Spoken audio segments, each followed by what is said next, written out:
My grandmother grew up in the slums of Prohibition-era Chicago. Her family lived in a small house near the harbor, and one of her earliest memories was of a particularly hot summer when, seeking respite from the heat, she and her sister discovered a seldom-used section of boardwalk near an abandoned warehouse.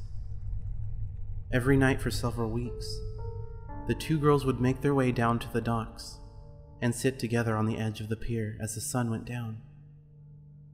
My grandmother vividly, and for a time, fondly recalled the feel of the seaweed between her toes as she and her sister dangled their feet into the murky water. It wasn't until years later that she returned to the pier and found that the warehouse had been demolished.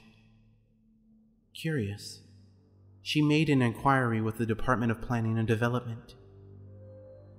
Apparently, the warehouse had been owned for a time by the mob, who were using it as a base of operations for a local prostitution racket. It had only been uncovered when an associate began disposing of rival hookers by fitting them with concrete shoes and dumping them into the harbor.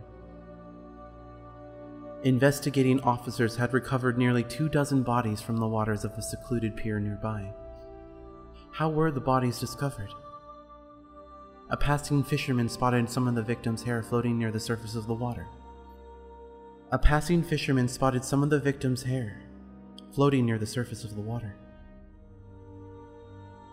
Like seaweed.